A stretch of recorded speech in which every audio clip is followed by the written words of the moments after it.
जय श्री कृष्णा। कैसे हैं आप लोग फ्रेंड्स। आज की चर्चा काफ़ी महत्वपूर्ण होने वाली है।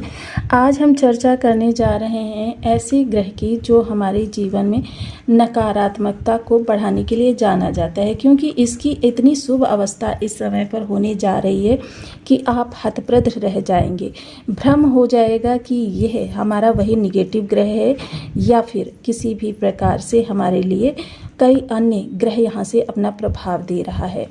तो इन सब चीज़ों को जानने के लिए देखिए आपको थोड़े से कुछ लॉजिकली चीज़ों को समझना पड़ेगा। मान लीजिए कभी आपने नई गाड़ी खरीदी, नया बंगलो लिया, या फिर आप किसी भी तरीके से नई जॉब में गए, लेकिन जैसे ही उस स्थान पर गए या वो चीज़ आपके घर में आई, आपके घर में विवाद शुरू हो गया और किन्हीं ना किन्हीं कारणों के चलते आप उस चीज़ का या तो प्रयोग नहीं कर पाए और किया भी तो आपने आंशिक रूप से किया, मतलब उस पर और लोगों का अधिकार ज़्यादा हो गया। कभी कभी तो मैंने यहाँ तक देखा है कि लोग जॉब करने जाते हैं, इंटरव्यू देते हैं, इंटरव्यू बेस्ट, और उसके बाद में उनको ज्वाइनिंग लेटर भी मिल जाता है। ज्वाइनिंग लेटर के बाद में देखिए बहुत से लोग तो ज्वाइन भी कर लेते हैं और तब उनको अल्टीमेटम दिया जाता है कि भाई आपकी आवश्यकता नहीं है, आपकी सेवा समाप्त की जाती है, रद्द की जाती है। जब आवश्यकता होगी तो आपको सूचित कर दिया जाएगा।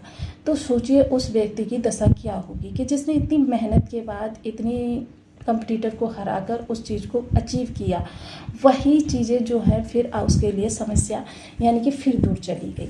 अब ऐसा कार्य कौन ग्रह करता है? हमारे राहुदेव महाराज करते हैं, जो कि वर्तमान समय में द्वादश स्थान पर बैठे हुए हैं। द्वादश स्थान एक त्रिक भाव है। त्रिक भाव होने के साथ साथ, क्योंकि देखिए चंद्रमा का गोचर शीघ्रता पूर्ण होता रहता है और चंद्रमा का गोचर राहु के साथ भी होता हुआ दिखाई देगा। अब यहाँ पर राहु, देखिए राहु बहुत रहस्यमयी प्लेनेट है, एक त्रिक भाव में बैठे हुए हैं। हालांकि त्रिक भाव में राहु को बहुत आनंद आता है, क्योंकि जो ग्रह जिस चीज़ का कारक है वही चीज़ें तो बढ़ाएगा, यानी निगेटिविटी का कारक है तो वो निगेटिविटी ही बढ़ाएगा। अब इनके जस्ट सामने केतु होते हैं। अब राहु केतु का विशेष कार्य क्या होता है, क्योंकि दोनों एक दूसरे की सप्तम दृष्टि से प्रभावित होते हैं, सप्तमस्थ होते हैं एक दूसरे के, और जब ये निगेटिविटी बढ़ती चली जाती है तो वहीं पर क्या होता है कि यहाँ पर कुछ हमारे लिए ऐसी स्थिति बनकर उत्पन्न होती है कि हमको वहाँ से रिलीफ मिल सके, राहत मिल सके, हम फिर से एक बार खुद को खड़ा कर सकें। और यही खड़ा करने की अवस्था जो इस समय पर उत्पन्न हो रही है वह बहुत महत्वपूर्ण है। अब जैसे कि हम सभी लोग जानते हैं शुक्र का जो राशि परिवर्तन हुआ है वो केतु के साथ हुआ है। अब शुक्र क्या है? दैत्य गुरु हैं, और गुरु होकर इनकी सप्तम दृष्टि होगी राहु पर। अब देखिए शुक्र की सप्तम दृष्टि राहु पर, शुक्र क्या है? दैत्य गुरु हैं, और राहु केतु क्या है? अंग भंग है, एक दूसरे से 36 का आंकड़ा है, यानी 180 डिग्री पर बैठे हुए हैं। अब ऐसी स्थिति में देखिए जब छत विछत पीड़ा से व्याकुल तड़पते हुए के पास आप किसी चीज़ की कामना के लिए जाएंगे तो उससे क्या प्राप्त होगा? वही समस्या यहाँ राहु के साथ हो जाती है। या तो राहु को कहीं से हीलिंग मिल जाए, राहु हील कर दें आपको, या फिर राहु को सही अवस्था प्राप्त हो जाए। अब हालांकि देखिए ये युति जो है या दृष्टि संबंध है, ये जो भी है वो आपके लिए 6 माह में निर्मित होता है। मान लीजिए देखिए 6 माह में, क्योंकि शुक्र का जो मोस्टली गोचर होता है 28 से 30 दिन का होता है। अब शुक्र 6 माह बाद इस स्थान पर आएंगे तो इनकी युति बनेगी इस स्थान पर। अब जाहिर सी बात है कि युति बनेगी तो केतु पर दृष्टि होगी। अब केतु पर दृष्टि होगी तो अब जब राहु पर दृष्टि जाएगी तो, क्योंकि देखिए राहु क्या है, जिस भी ग्रह के प्रभाव में आते हैं त्वरित रूप बदल लेते हैं, और जब ये त्वरित रूप बदलते हैं तो जाहिर से उस ग्रह के समान बन जाते हैं। अब यहाँ से एक बारगी आपको यह संशय हो जाएगा कि यहाँ पर शुक्र प्रभाव दे रहे हैं या राहु प्रभाव दे रहे हैं, क्योंकि जिस समय पर अमृत मंथन हुआ था आपने देखा था कि उस समय पर जो स्वर भानु नामक राक्षस था उसने तुरंत देव समान रूप रख के और अमृत पान किया।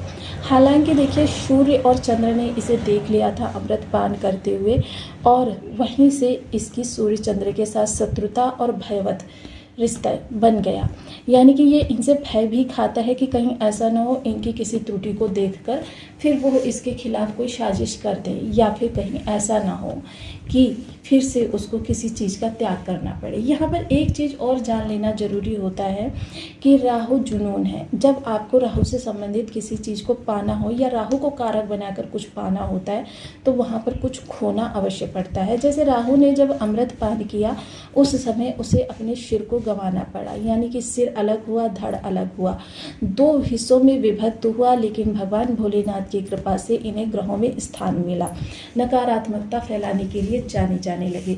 अब राहु यहाँ पर शुक्र के प्रभाव में, देखिए शुक्र का रूप तो रखेंगे लेकिन यहाँ पर कार्य जो होगा थोड़ा सा भ्रमकारक होगा।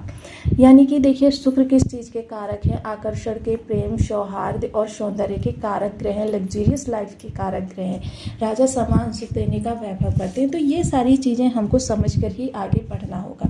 बने रहें हमारे साथ इस वीडियो में एंड तक, आपको बहुत कुछ जानने के लिए मिलेगा। वीडियो बहुत ज्ञानवर्धक होने वाला है। यदि आपकी लग्न में 12 नंबर बना हुआ है तो ये राशिफल आपके लिए है। यदि कुंडली में कहीं भी चंद्रमा के साथ 12 नंबर बना हुआ है तो ये राशिफल आपके लिए है। कुंडली ना होने की स्थिति में आप इसे नाम राशि से भी देख सकते हैं। यदि अभी तक आपने अपने इस चैनल को सब्सक्राइब नहीं किया है तो प्लीज़ सब्सक्राइब कर लीजिए, वीडियो को लाइक कर दीजिए, चैनल को शेयर कर दीजिए। इससे होगा क्या कि हमारे आने वाले हर वीडियो की नोटिफिकेशन मिल सकेगी आपको सबसे पहले।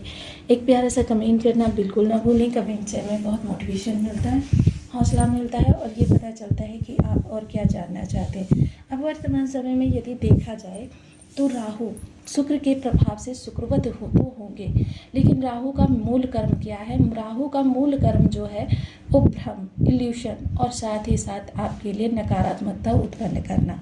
अब देखा जाए यदि तो प्रथम ये जिस स्थान पर है वहाँ पर आपकी कोर्ट कचहरी, विदेश और आपका निवेश।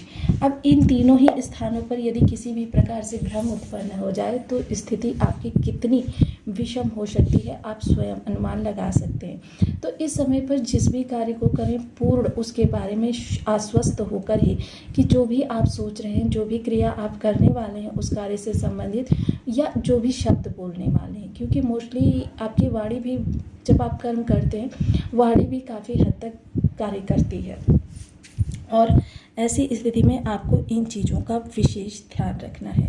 अब यहाँ पर यदि देखा जाए तो पंचम दृष्टि जो होगी वो पंचम दृष्टि आपकी जाने वाली है घर पर। अब घर में रिश्तों के मध्य यदि किसी प्रकार से मिसअंडरस्टैंडिंग उत्पन्न हो गई या माता के स्वास्थ्य से संबंधित किसी प्रकार की विषमता उत्पन्न हो गई तो यही चीज़ें आपके लिए काफ़ी ज़्यादा जटिलता को उत्पन्न करने वाली हो सकती हैं, जो आपके जीवन को काफ़ी ज़्यादा नीरस भी बना सकती हैं। क्योंकि मोस्टली घर वो स्थिति होता है क्योंकि यहाँ पर भूमि, भवन, वाहन से संबंधित कार्य भी किए जाते हैं, यहाँ पर आपका इंटीरियर भी किया जाता है, यहाँ पर कई सारे आपके नवागंतुक भी होते हैं, मेहमान भी होते हैं। तो इन सब चीज़ों से संबंधित या घर में किसी चीज़ को लेकर आने का जो आपका विचार होता है उससे संबंधित अगर कोई कर्म आपका अगर गलत, थोड़ा सा भी गलत हो जाए तो जिसका प्रभाव पूरे परिवार को झेलना पड़ता है। तो इन सब चीज़ों से संबंधित आपको बहुत सतर्कता का और बहुत सावधानी का परिचय देना पड़ता है। इस चीज़ के लिए आप बिल्कुल तैयार हैं। देखिए जब भी आप कोई कार्य करें तो इस दौरान आपको संभव है कि चीज़ें जो हैं बहुत ज़्यादा विषम रूप से भी प्राप्त हों। थोड़ा सा इस समय अगर आपको भूमि, भवन, वाहन संबंधी कोई कार्य करना है और अनिवार्य कार्य करना है तो आपको थोड़ा सा ध्यान रखना है। इसे परिवार के किसी अन्य सदस्य के नाम पर आप कर सकते हैं, माता के नाम पर कर सकते हैं, पिता के नाम पर कर सकते हैं या फिर आप पत्नी के नाम पर कर सकते हैं, बच्चों के नाम पर कर सकते हैं। लेकिन इस दौरान ध्यान रखें आप स्वयं के नाम पर बिल्कुल ना करें। सप्तम दृष्टि जहाँ पर केतु महाराज बैठे हुए हैं, अग्नि कारक है यहाँ पर, तो यहाँ पर भी आपको थोड़ी सी चीज़ों का ध्यान रखना है कि शत्रु इस समय देखिए मित्र का वेश बनाते हुए भी दिखाई देंगे, तो इससे भी आपको अलर्ट रहना है। साथ ही साथ इस समय कुछ ऐसी चीज़ें भी आपके जीवन में उत्पन्न होंगी जिनकी वजह से आप थोड़ा सा मान लीजिए ऋण की स्थिति अगर आपके पहले से है तो वहाँ पर आपको बहुत सतर्कता है। किसी डॉक्यूमेंट को साइन करने से पहले उसको बार बार रीचेक करना बिल्कुल ना भूलें, क्योंकि यहाँ पर आपके लिए बहुत विषमताएं उत्पन्न हो सकती हैं। चाहे वो कॉन्ट्रैक्ट आपका छोटी सी चीज़ से संबंधित क्यों ना हो, बहुत बड़ा कोई ऐसा नहीं दस्तावेज ना हो, लेकिन फिर भी आपको उसके लिए अलर्ट रहना बहुत आवश्यक है। वहीं यदि अगर अष्टम भाव पर जाने वाली दृष्टि की चर्चा मैं करूं तो अष्टम भाव पर जाने वाली दृष्टि जो है वो आपके ससुराल पक्ष को और जीवन साथी के कार्य कारोबार को दिखाती है। तो जाहिर सी बात है कि जीवन साथी का कार्य कारोबार, क्योंकि शुक्र से ही ये प्रभाव प्राप्त कर रहा है, तो यहाँ पर आपको थोड़ी सी और ज़्यादा सावधानी रखनी है, क्योंकि ससुराल पक्ष से यदि आपका रिलेशन बिगड़ा, उसका भी आपके जीवन पर बहुत विषम प्रभाव पड़ सकता है। ननिहाल पक्ष से रिश्ता आपका धूमिल हुआ तो भी आपको बहुत ज़्यादा प्रभाव पड़ सकता है। इस समय पर यदि मैं कहूँ तो इस समय किसी भी व्यक्ति से, या आप अगर पुरुष हैं तो महिला से, और महिला हैं तो पुरुष से ज़्यादा घनिष्ठता या किसी भी प्रकार का ज़्यादा घनिष्ठ होकर वार्तालाप करना भी आपके लिए बड़े अपयश का कारण बन सकता है। तो इसलिए जितना संभव हो फोकस केवल अपने कार्य कारोबार पर रखें। अधिक किसी से मित्रता या अधिक किसी से घनिष्ठता बनाने की बजाय आपको इस समय पर सिर्फ अपने कार्य पर फोकस ही करना है।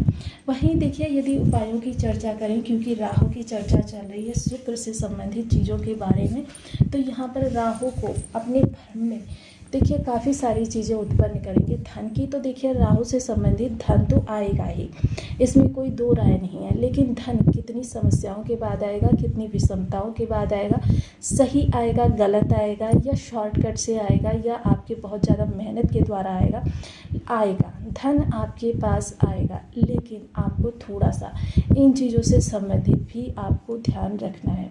उपाय की यदि चर्चा करें तो देखिए, राहु से संबंधित उपाय में हमेशा आग्रह करती रहती हूँ, सदैव करते रहें, क्योंकि राहु भ्रम कारक ग्रह है, और जिन चीज़ों में भ्रम उत्पन्न हो जाए, चाहे वो आपके पास ही रखी होती हैं, आप अपने हाथों से उन्हें दूर फेंक देते हैं, फलतः आपको समस्याओं का सामना करना पड़ता है। तो इसके लिए आपको ये ध्यान रखना चाहिए कि आप राहु से संबंधित उपायों को करते रहें। राहु से संबंधित उपायों के लिए देखिए, आप राहु वर्ष में एक बार जिस भी भाव में राहु है उतने नारियल लेकर आप जल प्रवाह कर सकते हैं। जल प्रवाह की विधि क्या है? देखिए, जल प्रवाह करना, अब ये असंभव पहले जानना होगा कि राहु आपके लिए कितने शुभ है, कितने अशुभ है। अब जल प्रवाह करते समय क्या होता है, ग्रह को हम जब उतने नारियल जल प्रवाह करते हैं कि हम इतने समय के लिए, यानी 1 वर्ष के लिए हम ग्रह को, ऊर्जा को कमज़ोर कर रहे हैं, जिससे क्या होता है, उसकी निगेटिव ऊर्जा और उसकी निगेटिव दृष्टियों का प्रभाव हम पर से लगभग हट जैसा जाता है। तो